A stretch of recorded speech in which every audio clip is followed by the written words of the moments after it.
here are a few predictions for how to have a future-proof SEO strategy in 2024. And the overarching thesis here is, again, we're transitioning between two eras of optimizing for smart robots and optimizing for attention. So I think the right strategy means that you do what still works now while also assuming, okay, even if I can get rankings and stuff now, I want to create content and assets that will work in a future paradigm when there's fewer clicks and we already know that attention is getting more and more scarce. So the overarching thought here is, if you focus on solving a problem for your customer, they will find you. Now, this might sound cliche, like great content and they will come. I don't think so. I think it's about first principles and looking at through all of this noise and what is happening with SEO. There's potential customers and they have problems and they will go to greater lengths than a random person to solve that problem. So first thing is CTR for low intent top of funnel searches is going to continue to decline. So I've worked with lots of companies over the years that get lots of traffic for very generic high volume queries that made sense in this paradigm here. So, but now there's just too many ways to quickly answer questions. There's people use voice search and just sort of get the answer read to them. There's the ChatGPTs, Perplexities of the world. There's YouTube, and there's like featured snippet, different like Google's own Gen AI.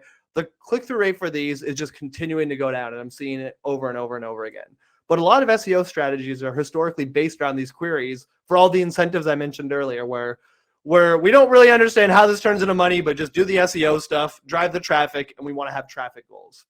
So our model for SEO strategies is, again, it's first principles. What's the point of any marketing? And there's lots of different models around this. This is ours. I want to get someone to buy something or take an action now, that's demand gen, or get someone to buy something later, which is brand. So demand, we see that as solve a problem for the audience that shows the value of the product. And then brand is, if I'm going to rank for something like customer service, something that's not really tied to a deep problem or has very broad intent, then I want to really capture attention and I want to have a unique experience, a very unique point of view, a unique data set, and I want to leave an impression. But honestly, I think a lot of content exists in between these where it's kind of just ranking to rank. It's not really showing me how someone solves a problem with your product. They're just answering a bunch of questions via commoditized information. And it's not leaving a deep impression on me. It's just hitting some company's traffic goals. And so I think SEO content that doesn't either show how your product solves problems or capture attention and leave an impression it's going to continue to diminish in effectiveness. So I think what this means for everybody here is don't count on traffic from commoditized information because LLMs and AI are going to continue to eat it. And then look at the existing traffic you have, perform a SWOT analysis and look at, do we think any of our traffic is more in danger here? And most importantly, I think you have to unlearn the traffic expectations from the old inefficient era of search, because when there's a click going to everything and people are bouncing around SERPs, it's kind of an inefficient experience for everyone. And it conditioned people that we should be getting this much traffic. I think we have to leave that in the past. And then if you're going to make very top of funnel content, make it memorable and then repurpose it. Don't just try to rank for some generic term with very generic content. Like, could that have some brand lift and generate some conversion? Sure. But for the amount of effort it will take to do that, I don't think it's worth it if you're not making it memorable. So, okay. Number 2, mature websites should brace for traffic decline. So that's basically a follow-up to the previous one. So even though search is still a fantastic growth opportunity for sites that haven't sort of tapped out their market and connected to a lot of the high intent searches, I'm already seeing many mature websites lose traffic, especially from low intent content. And this isn't some hypothesis. I'll show you some evidence I've seen. So what's interesting is here's a site where here's what the tool thinks, that even over the past year, it was up 15%. It was clearly trending down looking at actual data. Another example, the tool thinks it's trending up. This is Ahrefs if anyone's used it. And in the reality, it's actually trending down. So what does this mean? Why are these tools so off? So I think tools are directionally good at these estimates. Of course, they're never going to be exact. And even I've always found examples where it's like, whoa, that's way off when I have access to the first party data. But they're generally okay at being directional. At least they were. So I think that some combination of volume and CTR is declining beyond the expectations of tools. And again, these tools are highly imperfect, but they have a bunch of data and they make some smart assumptions. So I don't pretend to have an all-encompassing answer here, but some hypotheses are rich results keep improving and eating clicks that we didn't really deserve in the first place. That's between, I think SGE probably hasn't had much of an impact so far because it was just in a beta. And then also more searches happening on other platforms. There's video. And then to a lesser extent, a shift from Google to LLM platforms, because between OpenAI, Claude, and there's also Perplexity, I'm not seeing huge evidence that those are taking massive market share. And again, I think in the Silicon Valley bubble, we disproportionately overestimate the impact, but it's certainly there. And I am not aware of a good way to try to isolate that impact. So these are all the hypotheses. But at the end of the day, I don't know how much it matters. There's what can you do about it? I think don't look at your overall traffic as a way to measure SEO success, and then really get rigorous about segmenting traffic by intent and by topics, and really looking at, okay, what are the pages that we A, think correspond to higher intent, and B, have data to prove it, because you're getting, whether it's product signups, demo signups, or even newsletter signups, and then pay outsized attention to those, to the traffic for pages that convert or correspond to that higher intent. So on that note, thinking about high intent, product-led content and SEO sees minimal revenue impact. So in the previous ones, I'm talking about, here's all the reasons traffic is going away. Here's why I think it doesn't matter as much as a lot of people think. So I would define product-led content and SEO as either web experiences that use product attributes to deliver value to users. Like classic ones are like Zapier saying, hey, look, we connect these tools. Let's create a page for every single one like this. And then content that really shows the value of your product to answer user questions. So I think it's not like this isn't going to be insulated from any traffic trends, but the underlying thesis here is that product-led content is going to be somewhat insulated, because users with deep problems become customers, and snippet-like answers often don't solve deep problems. Therefore, simple equation, potential customers will still find your content one way or another, even if it's through this multifaceted journey involving SGE and LLMs and stuff. So unlike this sort of very copycat content, product-led content is ones where, very simply, you show, you don't just tell. It's, here's this problem you're having, and we will show you how we solve it. This is with this company Mosaic that Holly had mentioned, and they are continuing to see strong growth in SEO revenue by just focusing on the fundamentals. There's honestly it's not a ton of anything very sexy or transformative happening here. It's just keep finding places to figure out who is the audience, who is the customer, what are problems they have, and then how do we create content that shows how we solve a problem related to what they're searching. So again, what it means for you is just prioritize creating pages which correspond to those problems that your product solves over just anything with search volume in the space. Actually show how your product solves those problems. And again, threading the needle between the past paradigm of search and the upcoming paradigm of search. Address the search intent, but don't sacrifice your unique point of view or feel that you just have to copy everyone else no matter what. Now, again, there's a lot, you still have to figure out what is working and borrow some of that, but I don't think it has to be total copycat content. Next one I have here is video and multimedia is just going to continue becoming a bigger and bigger part of search. So just video overall is growing. You can find a million stats about this. There's stats that Google's already showing more video in search. I have seen this even just anecdotally. And something I saw in January that absolutely blew my mind was I looked up something like the players get a cut of their jersey sales. And I saw a TikTok video as a featured snippet. And it kind of broke my brain. I was like, what am I even looking at? What does this mean? And then later I reverse engineered it. And I saw that there was this transcript here, like, you know, the sort of TikTok style videos where it's a few words at a time. And if you actually look at this featured snippet, you can see how in the middle of the sentence there's a period. And I think it corresponds to the transcript here.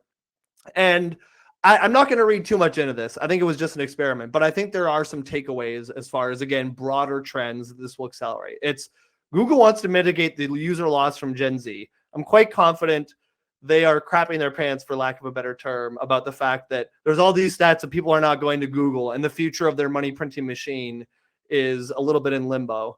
And then we already know from the examples I showed you earlier, between discussions, forums, that thing called perspectives, that Google wants to show more things from individual users. And I just expect to see more and more search experiments from Google.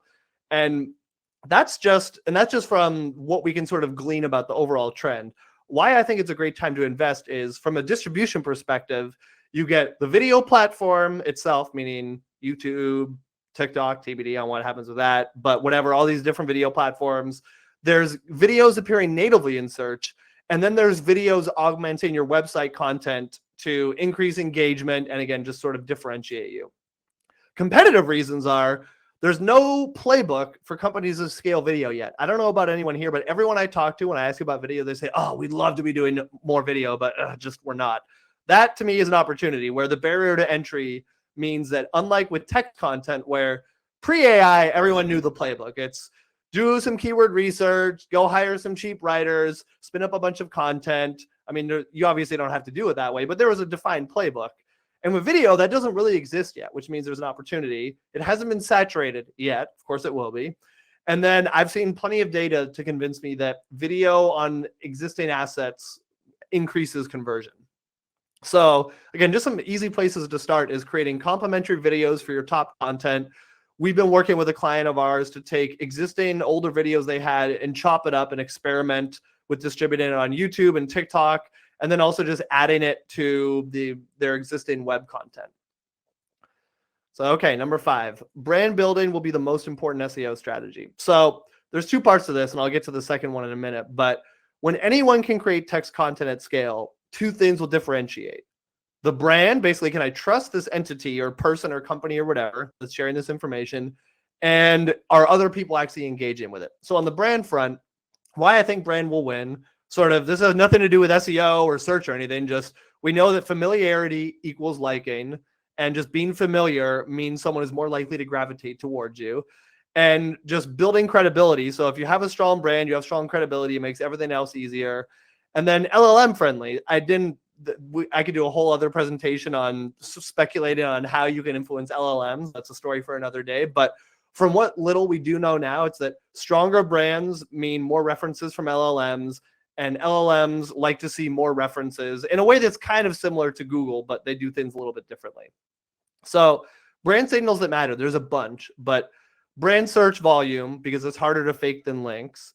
Brand signals and mentions across the web, which of course means links, but just are you even getting mentioned?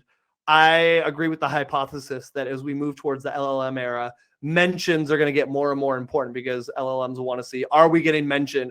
If something is getting mentioned in more and more places, and those places have weight, therefore we believe that entity has more credibility. And then traffic from other channels. So Google doesn't want SEO only brands. And the meat of this presentation came a couple months ago, and then I want to say a few weeks ago, there was a big Google update, and a lot of this was proven true. A lot of affiliate sites got absolutely crushed that they were great at SEO tactics like links, but they didn't get brand search volume, and they didn't really get traffic from other channels, and they got absolutely crushed. So what it means for you, again, I've done a separate presentation on this. Don't have time to get into it today, but I think early stage companies shouldn't rely on SEO as an acquisition strategy. That doesn't mean that you can't do it or can't try, but it's just going to be harder and harder because everything is gravitating towards brands getting more and more of the mind share. And then SEO has to be seen as an extension of brand, not just hire people in a silo to create SEO content. Like, again, should SEO inform what you're doing? Yes, definitely, but not just something that you don't care about from a brand perspective. And then most importantly, brand investment should lift SEO. It's hard to know exactly how to build this into forecast, but when you're looking at a brand investment, I think you should assume, okay, can we assume a small lift from SEO just from the fact that more people will search for us, we'll naturally get more mentions, and then all of our SEO efforts will get easier.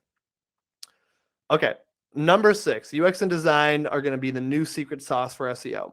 So going back to this hypothesis that if anyone can create text content at scale, there's brand and there's engagement, and people actually like the content. So again, this is not looking at SEO. This is looking at kind of first principles in history. Every marketing channel diminishes in effectiveness as users get used to similar tactics. The great Andrew Chen referred to that as the law of shitty click-throughs. The main article is about how when there were first banner ads, they were amazing, and then soon everyone got used to them. They don't look at them. So the new goal of SEO is going to move away from how do we do whatever it takes to rank to how do we not just get the impression, but actually capture attention and break the pattern recognition. And we believe that because, again, in the survey we did, a lot of people agreed that B2B content tends to look and feel the same. So we're thinking, okay, how can we design pages that hook people? And that is going to be as important as the content itself. So actually what we're doing about it is we've built a growth design function in the last year, which I used to view this as, oh, nice to have. We'll ask clients to design stuff. Now as I know that has to be a part of what we do. Looking at how we can optimize and experiment on page templates is a core part of what we do. And then on a page level and on a template level, it's how do we break the pattern recognition associated with this? So if you look at all the results for something and they tend to match a pattern, we have to learn something from that and probably apply some of it. But how do we break that and sort of show users that we're premium and we're something different? So again, what you can do is make standout design like a first priority with your SEO strategy. And then on every page, how do you try to do something different? Almost done here, I promise. So, okay, here's a spicier one. I think Gen AI content will mostly fail. And again, I did this before the March update. So 2 considerations here. From a Google perspective, I think they have to see AI content as an existential threat because yes, there's ways to do it well, but if anyone can recreate anybody else's content and LLMs, if you're just putting out pure Gen AI content, what you're doing is rewriting existing stuff and Google ranks a bunch of that, then that kind of puts their business model in jeopardy because people are saying, okay, like, did this just come from something else? And then from a user perspective, how effective is Gen AI content when it becomes ubiquitous? So again, I took this screenshot in January. This trend has massively accelerated. In March, there was a lot of people who were posting about how they were getting all this traffic from Gen AI content. I think Google singled them out to try to send a message. Google still is not perfect at detecting Gen AI content, and it's not like they penalize it no matter what. As I'll get to, I think there's some valid use cases, but this trend is massively accelerated, which I think kind of validates the first principles thinking here because I put this together before this March update. And there were some people saying, we haven't seen anything yet, so it's all fine. And I thought, again, just look at this. Like, where do you see this is going? So again, like how will user trends accelerate when they're inundated with AI content? And that's if people think things look and feel the same, and they're zoning out of content, how is this going to accelerate? So I think Gen AI content is most risky and less likely to be impactful for long form content where you're educating people and you're publishing a ton. And risky means both from a Google perspective and from even if you don't get penalized for it, is it not likely to be very impactful to your bottom line? So I think Gen AI content has some very valid use cases, especially when I'll start with the second one here, like sort of doing structured content like programmatic pages. So it used to be you could create programmatic pages if you're like a Zapier, but then you kind of have to have people go in and write content that even if it's not super valuable, it's just sort of connective. It's saying you can connect with this. It's very formulaic. And I don't think there's a problem with using Gen AI for that because like as long as you can QA it and make sure it's not wrong, like humans aren't really adding much value there. And the other one is where you're querying proprietary data. Like an example is product or category descriptions. We're working with a B2B SaaS company. I can't talk about it yet. At some point, I'd like to have a case study, but where they have a bunch of proprietary data and we're querying that with Gen AI to create content that basically puts it in written form. So I think when you're thinking about Gen AI content, here are the considerations I would take. From a brand standpoint, what tolerance do you have for mistakes? The kind of ironic thing to me about Gen AI content is it's not a new concept. People would hire overseas, very cheap writers and not edited content and upload it before. And if you asked someone if they wanted to do that in 2023, they might say, no, we wouldn't do that. But if you produce functionally a very similar thing with Gen AI and they say, yes, now we're smart and innovative, then it's like, I don't know, sounds like a similar thing to me. So from a downside perspective, how much can you risk a penalty? If you're just playing around with a website, like you don't have very much risk. But if you're a real brand, I think there's actually risk here. And if SEO is a reflection of your brand and a long-term investment, do you want to risk some sort of algorithmic or manual penalty?